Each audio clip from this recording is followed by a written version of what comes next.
दोस्तों, अभी हाल ही में आपने नॉर्मलाइजेशन को लेकर बहुत कुछ सुना और ये इसलिए सुना, मामले ने तूल तब पकड़ा जब खान सर की इसमें एंट्री हुई। और खान सर के भी आपने वीडियो देखे होंगे जिसमें उन्होंने इस नॉर्मलाइजेशन की प्रक्रिया को बेरोजगार शिक्षित योग्य युवाओं के साथ ठगी बताया। एक तरीके से बिहार में जो सब कुछ चला उससे ये मैसेज हुआ कि भाई ये नॉर्मलाइजेशन का मतलब कुल मिलाकर ये है कि जो पैसे दे सकते हैं बैकडोर से उनको कैसे हम सरकारी नौकरी दे सके। नॉर्मलाइजेशन का मतलब सिर्फ इतना होता। अब ये नॉर्मलाइजेशन का जिन जो है वो मध्य प्रदेश में भी निकलने वाला है, या यूं कहूं कि चिराग को घिस दिया है और जिन एक तरीके से बाहर आ ही चुका है। अब मुझे ये बताने की जरूरत नहीं है, यदि मध्य प्रदेश में किसी भर्ती परीक्षा में कोई बड़ी गड़बड़ी हुई है तो ये किसने की होगी। पहले जहन में एक नाम आता है व्यापम। अब इसके 2-3 बार नाम बदला गया और अब ये हो गया है ESB, election employ selection board. लेकिन चूंकि इसकी एक भी परीक्षा, भर्ती परीक्षा ऐसी नहीं होती जो विवादों में ना रहे, तो अब हम हमारे पूरे वीडियो में अब हम इसे व्यापम ही कहेंगे। व्यापम कहना ही ज्यादा बेहतर होगा। दोस्तों, आपको पता ही है हाल ही में एक रिजल्ट आ गया है, राज्य वन सेवा और जेल प्रहरी परीक्षा 2023 का मुख्य परीक्षा का रिजल्ट आया। और इसमें कारनामा ये हो गया कि भर्ती परीक्षा सिर्फ 100 अंकों की थी और जो टॉपर है, जो 1 नंबर पोजीशन पे है, राजा भैया प्रजापति, इनको 100 में से 101.66 नंबर मिल गए। युवाओं ने बवाल काटना शुरू कर दिया है, वीडियो आप लोगों के पास पहुंचने शुरू हो गए हैं। ऐसे में जाहिर सी बात है अब इस पर लीपा पोती की तैयारी भी शुरू हो गई होगी। बहुत जल्द हमारे सामने कोई प्रेस रिलीज आने वाला है ईएसबी की ओर से, सरकार की ओर से कोई पक्ष निश्चित तौर पे आने वाला है और ये समझाने की कोशिश किया जाएगा कि आखिर एक भर्ती परीक्षा में 100 में से 101.66 नंबर कैसे आ सकते हैं।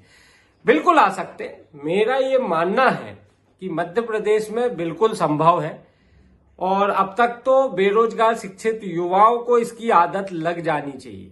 हमने पुरानी जो परीक्षाएं जो निकली हैं उनमें किस लेवल की गड़बड़ी हुई है ये कुछ हमसे छुपा नहीं है, हमने वो सब देखा है। अब ये जो अनुमान लगाया जा रहा है कि चूंकि अब 100 में से 101.66 नंबर, मतलब जितने की परीक्षा नहीं हुई थी उससे ज्यादा अंक आ गए हैं, तो ये पहले से ही माने जाने लगा है कि इसको अब नॉर्मलाइजेशन का अमली जामा पहनाया जाएगा। हम ये 101.66 की बात करेंगे, उससे पहले हम ये समझ लेते हैं कि आखिर ये नॉर्मलाइजेशन है क्या और इसका इतना बवाल क्यों काटा जा रहा है। हम आएंगे, हम जेल प्रहरी और वन रक्षक भर्ती परीक्षा 2023 में क्या घोटाला हुआ हम उस पर भी बात करेंगे, लेकिन उस बात से पहले ये समझ लेते हैं कि आखिर ये नॉर्मलाइजेशन है क्या और इस पर बवाल इतना क्यों मचा हुआ है। और यही बवाल अब आने वाले दिनों में मध्य प्रदेश में भी मचता हुआ दिखाई दे रहा है। दोस्तों, क्या होता है, कोई भर्ती परीक्षा होती है, उसके अलग अलग बैचेस बहुत लाखों बच्चे देते हैं।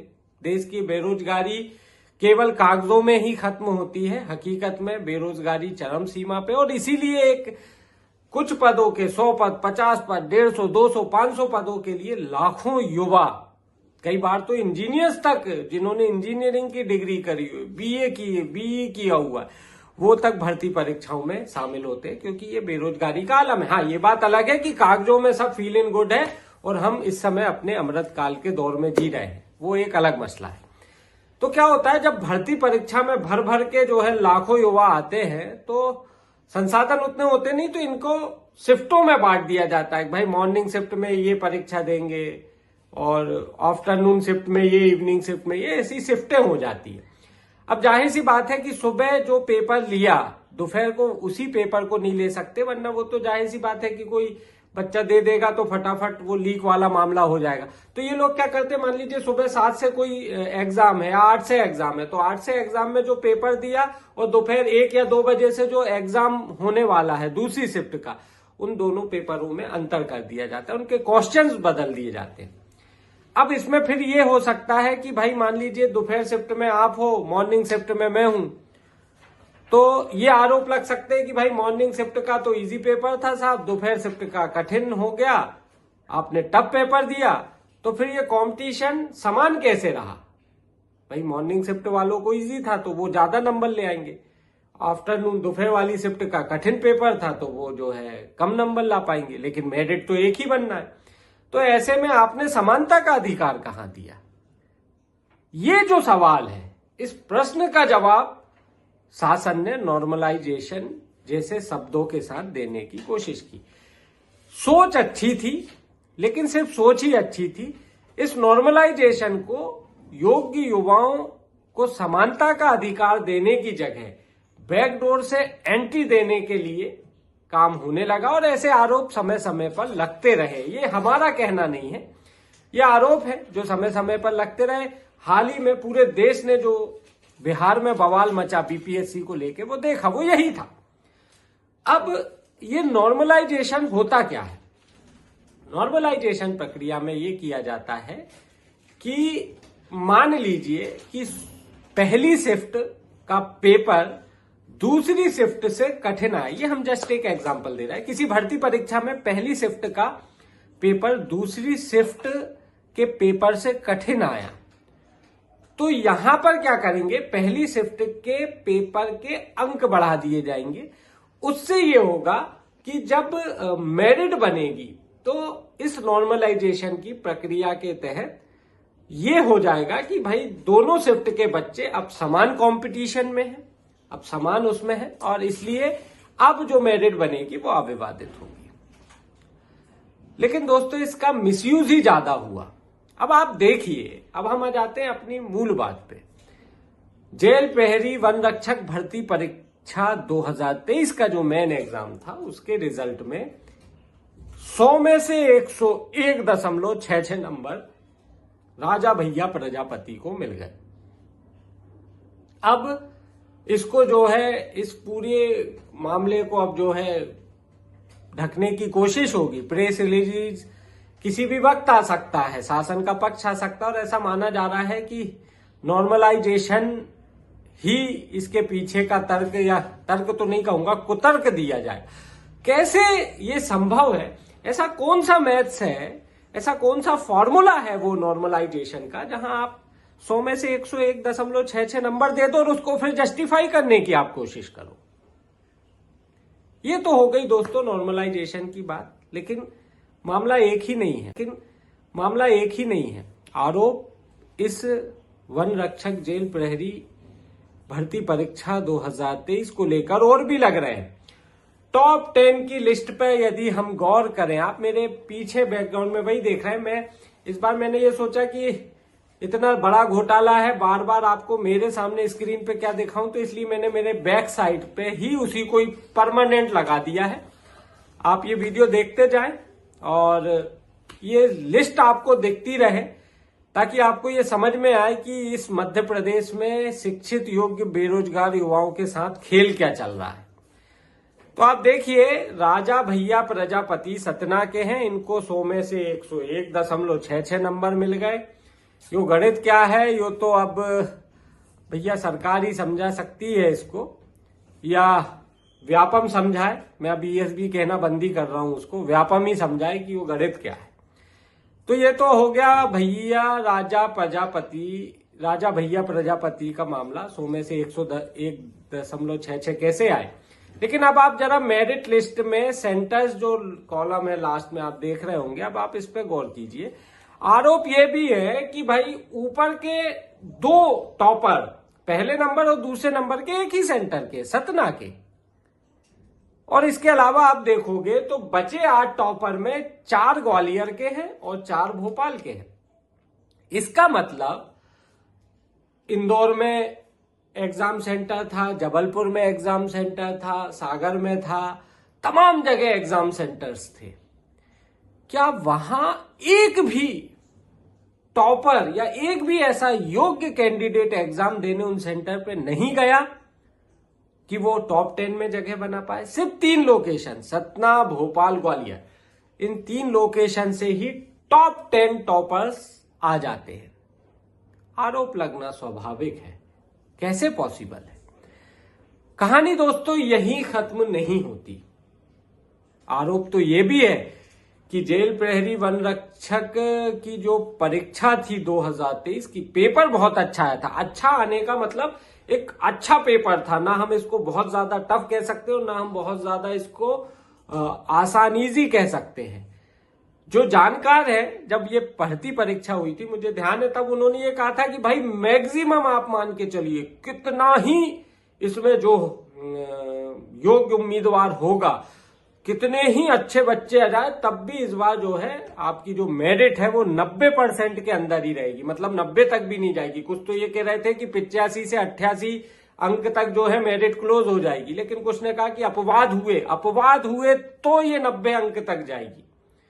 लेकिन दोस्तों इस मेरिट में तो 100 में से 101.66 नंबर आ गए और आप पूरी मेरिट देखिए 95-94 पे क्लोज हो गई। जो कोचिंग संचालक है उनका आरोप ये तक है कि ये कैसे संभव हुआ। पेपर इतना बढ़िया था कि 90 से ऊपर तो आने नहीं था, 90 भी जिनके आते वो भी अपवाद में होते, लेकिन यहाँ तो 100 में से 101.66 आ गया और पूरी मेरिट जो टॉपर्स में, सॉरी मेरिट का मतलब मैं यहाँ टॉप 10 की बात कर रहा हूँ, जो टॉप 10 है वो 94 के आसपास जाके क्लोज हो जाते हैं। ईएसबी व्यापम की हर परीक्षा में एक आध सवाल, अब मैं आगे और बढ़ता हूं, एक आध सवाल पर कहीं ना कहीं आपत्ति आई जाती है। इसमें भी आई ही होगी, धीरे धीरे अब ये वीडियो सामने आएंगे तो सारी चीजें सामने आई होगी। तो एक रूल है कि यदि कोई सवाल गलत है तो उसका पूरा नंबर नहीं दिया जाता। 1 नंबर का सवाल गलत हो गया है तो वो 1 नंबर नहीं मिलेगा, उसमें 0.52 नंबर कटेंगे। यानी आपको यदि वो सवाल गलत हो गया है, शासन की मतलब व्यापम की तरफ से ही गलत उसका कुछ आ गया है, तो उसका आपको केवल 0.48 मिलेगा। इसका मतलब ये हुआ कि इस भर्ती परीक्षा में यदि एक सवाल भी गलत था और पूरे मतलब ऐसा योग्य उम्मीदवार ने इस भर्ती परीक्षा दिया कि उसने सारे के सारे नंबर ले आया, तब भी उसका नंबर 99.48 से ज्यादा नहीं होना चाहिए था। 99.48 से ज्यादा अंक मिल ही नहीं सकते, आप कोई सा फॉर्मूला लगाओ। लेकिन यहां तो भाई मध्य प्रदेश है और गजब है और अजब है। आरोप बहुत सारे अब इस भर्ती परीक्षा को लेकर लगने लगे। युवाओं ने बवाल काटना शुरू कर दिया है। आंदोलन शायद कभी भी यहां पर आंदोलन की चिंगारी भी इसे लेकर जग जाए, और ऐसे में सरकार भी अब इस पूरे मामले को ढकने के लिए क्या क्या बहाने बनाए जा सकते हैं उसको लेकर तैयारियां भी शुरू हो गई होंगी। अब कुल मिलाकर यहां पर मैं आपका ध्यान एक तरफ और लाना चाहूंगा कि क्या ये सिर्फ एक, मैं आपको एक क्विक रिकॉल टाइप का कर रहा हूं कि आप देखिए कि आप इसको लेकर हो सकता है कोई आंदोलन हो जाए, लेकिन इन सब का भविष्य क्या है, मैं आपको वो भविष्य की एक झलक दिखाना चाहता हूं। मान लेते हैं बवाल मच गया, अभी 16 दिसंबर से मध्य प्रदेश विधानसभा का शीतकालीन सत्र है। उम्मीद है शायद विपक्ष भी मुद्दा उठा दे कि गुरु क्या कर रहे हो यार, आंखों देखी मक्खी तो मत खिलाओ, 100 में से 101.66 नंबर दे के लोगों को भर्ती करोगे क्या, इतना तो मत करो। ठीक है, जो चल रहा है वो तो सब जान रहे हैं, लेकिन यार ऐसा तो मत करो। तो हो सकता है विधानसभा के शीतकालीन सत्र में ये मुद्दा उठ जाए, विपक्ष उठा दे। हो सकता है कि इसके बाद सरकार पहले तो ढकने की कोशिश करेगी, जब उनको लगेगा रायता फैल गया अब नहीं समझा सकता, हो सकता है एक हाई कोर्ट के रिटायर्ड जज से इसकी जांच करा ली जाए, जांच भी हो जाए, भर्तियां भी हो जाएंगी, आंदोलन भी युवा कर लेंगे। लेकिन इसका भविष्य क्या है? भविष्य के लिए दोस्तों आप जरा पटवारी भर्ती परीक्षा पर एक नजर डाल लीजिए। पटवारी भर्ती परीक्षा में यही हुआ था, तमाम वीडियो आए, टॉपर्स को ये नहीं मालूम कि मध्य प्रदेश का मुख्यमंत्री कौन है, उसके बाद भी भर्ती हो गई। हम सभी उम्मीदवारों पर उंगली नहीं उठा रहे हैं, लेकिन आप देखिए इसमें हुआ क्या क्या था। लोग सड़कों पर उतरे, युवा सड़कों पर उतरे। सरकार ने पहले तो कहा नहीं सब वेल एंड गुड है, लेकिन दबाव बढ़ा तो उन्होंने कहा चलो हाई कोर्ट के रिटायर्ड जज से जांच करा लेते। जांच हो गई, जांच को लेकर भी तमाम चीजें उठती रही, लेकिन ठीक है जांच हो गई, जांच रिपोर्ट सबमिट हो गई। लोगों ने कहा साहब हमने आरोप लगाया था, जो जांच हुई है हमारा नैतिक अधिकार है, हमें जांच तो दिखाओ। नहीं बताई गई। यहाँ पर सीएम मोहन यादव का एक इंटरव्यू लिया था इन्हीं विवादों के दौरान। पटवारी भर्ती परीक्षा का जो विवाद था उसको लेकर उन्होंने एक बड़ा अच्छा और बड़ा सटीक प्रश्न पूछा। अमूमन मीडिया में अब ये बहुत कम देखना मिलता है कि आप इतने कड़क और तीखे सवाल सत्ता पक्ष से पूछ। मुख्यमंत्री मोहन यादव स्पष्ट कह रहे हैं, अरे जांच हो गई है, सार्वजनिक है, किसी को घर घर जाके थोड़ी ना देंगे, आप ले लो, मीडिया ले ले, जिसको लेना उसको ले लो। तो भैया एक आम व्यक्ति हो या मीडिया, उसको अधिकृत रूप से जांच रिपोर्ट लेने का सिर्फ उसके पास एक ही तरीका था कि वो सूचना के अधिकारी यानी RTI लगा के और उसके लिए आवेदन कर दे। लोगों ने भर भर के किए। आज तक एक RTI में वो जांच रिपोर्ट नहीं मिल पाई, जबकि सीएम मोहन यादव ने कहा था कि जांच रिपोर्ट तो सार्वजनिक है, घर घर जाके थोड़ी ना दी जाएगी, भाई आप ले लीजिए। लोगों ने कहा ठीक है हम ले लेते हैं, आज तक नहीं मिली। ऊपर से ऐसे बीच बीच में कुछ कागज सामने आए, RTI में जवाब ही आ गया, साहब इस धारा के तहत इसको सार्वजनिक हम नहीं कर सकते। समझ में नहीं आया कि पटवारी भर्ती की जांच रिपोर्ट करने में कौन सा राष्ट्रीय सुरक्षा पे सवाल खड़ा होने वाला था, कौन सा ऐसा हो जाता यदि उसकी जांच रिपोर्ट सार्वजनिक हो जाती कि देश में अराजकता फैल जाती। समझ में नहीं आया। होना तो जबकि उल्टा ये चाहिए था कि आपकी व्यवस्था पे उंगलियां उठ रही थी। RTI अधिनियम में एक एक्ट है, एक क्लॉज है जो ये कहता है कि बहुत सारी चीजें तो वेबसाइट पे ऑलरेडी इनको सार्वजनिक करनी चाहिए। शायद धारा 6 हो सकता है मैं गलत हूं, इसको एक बार चेक कीजिए, लेकिन है ये, इसको लेके मैं कंफर्म हूं। एक एक्ट है, एक क्लॉज है RTI का, जिसमें ये कहा जाता है कि भाई आप फलाने के तहत इसको जो है सार्वजनिक करिए। होना तो ये था कि आपको पोर्टल पे उसको डाल देना था।